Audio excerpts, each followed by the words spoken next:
Hi there guys, my name is 6-Bit, and today I'm going to be talking about a Zerg versus Zerg General Strategy Guide Build Order Outline.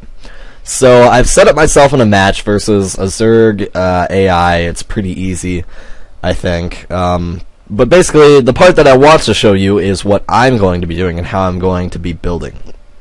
So I'm going to jump into the game. I didn't want to start without that little intro.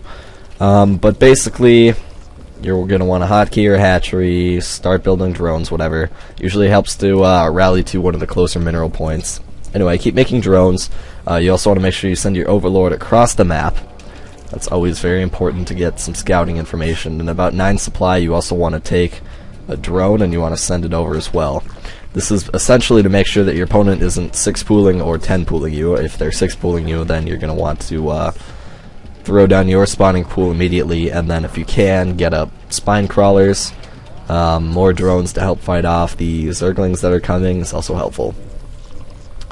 But anyway, back to this build. How it's going to start off with is we're going to drone up to 15 supply, and at 15 supply we're going to build a spawning pool. Now, in Zerg vs. Zerg, you want to go spawning pool before hatchery, just in case they are pulling something crazy off, like a 10 pool, or even a 14 pool, speedling rush. They're getting gas as well.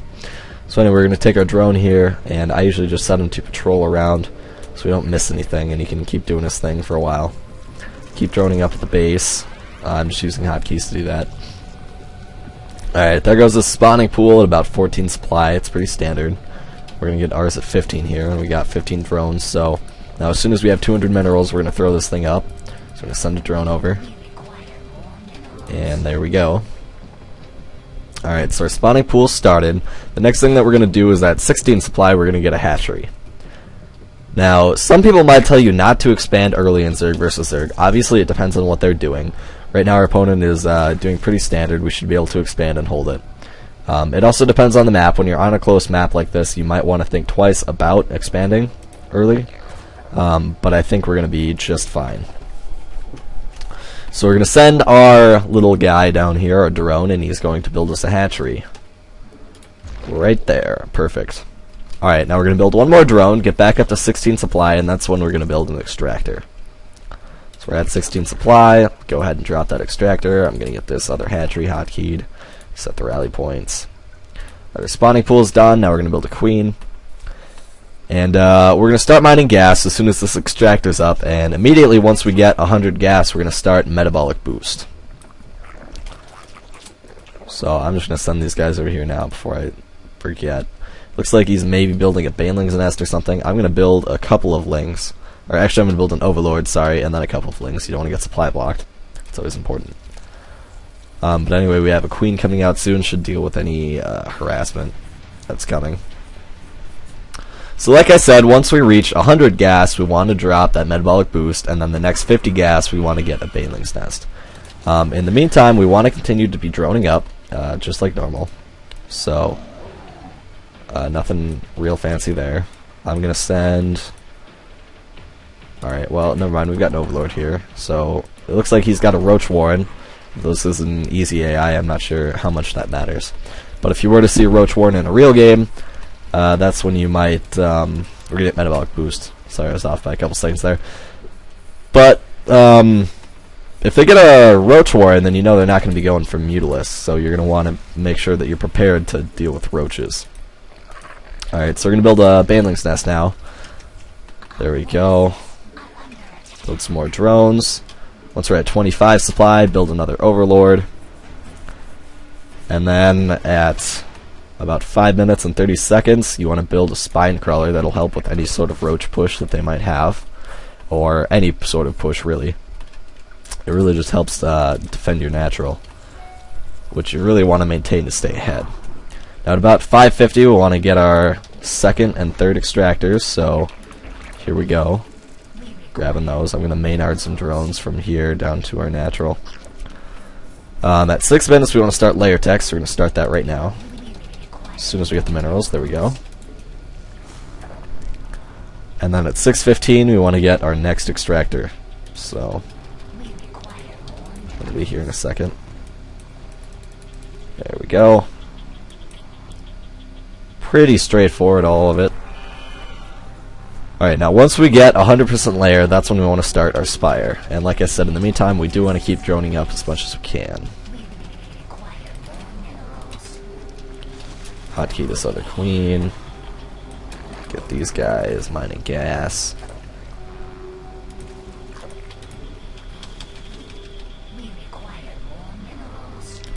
And like I said, another good opportunity to, well, I guess we have this Overlord here, we don't need a scout. Most of the time, if you have an Overlord over here, they'll bring their queen up and pick it off, but it looks like we're doing alright for now. Build some more drones. Time for another Overlord. We're getting close to supply blocked. You never want to get supply blocked if you can help it. So there we go. Another Overlord. Keep our injects up. Gotta have that larva. Of course. Build some more drones if we can. Naughty enough, me no rules. So anyway, I guess our layer's finished, and I wasn't paying attention. But now time to build the Spire, as soon as we have the resources for it. And then that's when we want to start our third hatchery as well. And our opponent's still only on one base, so normally in a case like this, you might be expecting a one base all-in, which means you might want to focus more on your army instead of expanding so much. But like I said, we're playing an easy AI, and I just want to demonstrate this build for you, and not so much of the fighting, I guess. So anyway, we're going to come down here. No. I want to build a hatchery. Here we go. So anyway, once the Spire gets completely finished, that's when you want to start +1 Flyer Carapace, which is the armor upgrade. Now, why you want to do that instead of the attack upgrade is because if you're in a battle with if your opponent goes Heavy Mutalisk and you go Heavy Mutalisk and they have +1 attack and you have +1 defense, you are going to win the battle. For one, Mutalisks regenerate health very, very quickly, so that armor upgrade is super, super helpful. Now, the other thing is that Mutalisk attacks bounce from like target to target, so the attack upgrade isn't nearly as helpful as it is for like Corruptors. So that's why you definitely want to get the Carapace upgrade. And here we go, we'll start that now. You can see I'm floating a lot of minerals. If I was a better player, I definitely wouldn't be. But anyway, here's about the time where we'll start making Mutalisks, which means all that stuff's going to go pretty quickly. I'm going to make a lot of extra Overlords so I don't get supply blocked when I start pumping out these Mutalisks. And you want to maintain your drone supply. You want about 16 drones on minerals, and then obviously 3 on each gas. I'm also going to get the Baneling upgrade because that's super helpful if you're making Banelings. Not sure if we'll need them because our opponent's going Roaches instead of Speedlings, but just a thought. Alright, so we're fully saturated, at least on the first 2 bases. We're really short on minerals, so I'm going to make some more drones and send them to the third. I'm going to see if I can sneak a Speedling back into his base and find out anything else without sacrificing one of my Overlords. Also want to get a new queen for this third base. Anyway, keep up on our injects. And if you have extra energy like I do, you can always creep spread. Super handy. That +1 flyer attack's almost done, and I'm going to start pumping out Mutalisks now, since we're starting to produce quite a few minerals. And I don't know if you guys can hear the thunder and whatnot. There's a huge thunderstorm outside. It's quite a bit of thunder and whatnot. Sorry about that. But I suppose it's the weather. There's only so much I can do. Anyway, back to larva injecting. And I have actually made a few videos on larva injecting. If you're interested, you should definitely go check them out. I do the backspace method. Oh, and here it comes with a push. And I guess I only have so many Mutalisks, but they should be able to mop that up real quickly. I'm sure that was on the minimap coming for a while, and I just wasn't paying attention. So that was kind of my fault. But anyway, that +1 Carapace should be done. I'm going to start +2 Carapace. I'm going to get rid of these rocks so we can move in between there and build some more Overlords so I can build some more Mutalisks. And wow, that lightning is like right on top of my house, I guess, because that is some thunder. And it is pouring rain. Sorry about that, guys.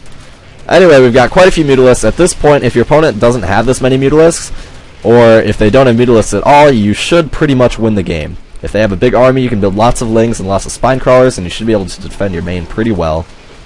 It looks like he's about to expand here, but as soon as I get these rocks done, and normally you wouldn't wait to get these rocks done, but I'm going to go over, I'm going to stop him from expanding in his natural, and I'm going to basically shut down his whole economy, and he shouldn't really have a whole lot to respond. I've got lots of lings, so I'm going to send these guys in too for extra harassment, since Zerg players can't block off their ramps or anything. So you basically just run them in and do damage.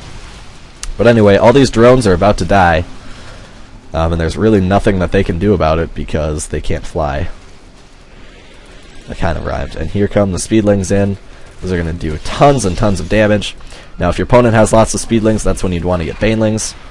And it looks like he's actually building a Spire, so I'm going to see if I can target that and take it out, because I don't want to fight any more Mutalisks if I don't have to. Here I'm going to inject real quick. He says GG, and that's the game. That's basically the build in a nutshell. I'll go over it again. You want to get a 15 spawning pool, 16 Hatchery, 16 Extractor, 15 Overlord. At 100 gas, you want to start Metabolic Boost. The next 50 gas, you want to start a Baneling Nest.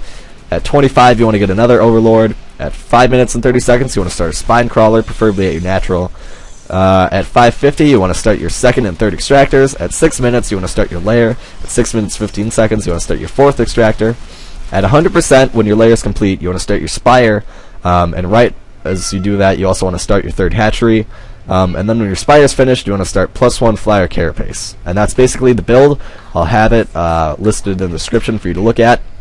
Feel free to use it. It really helps me in my ladder games. Hopefully it'll help you guys, and it might take some practice, but it should improve your macro and give you a general guideline of what you should be doing in Zerg versus Zerg. I hope you guys liked this strategy video. I'll be back with more different Zerg versus other matchups, and hopefully you guys will subscribe and check those out. Thanks a lot, guys. As always, take it easy.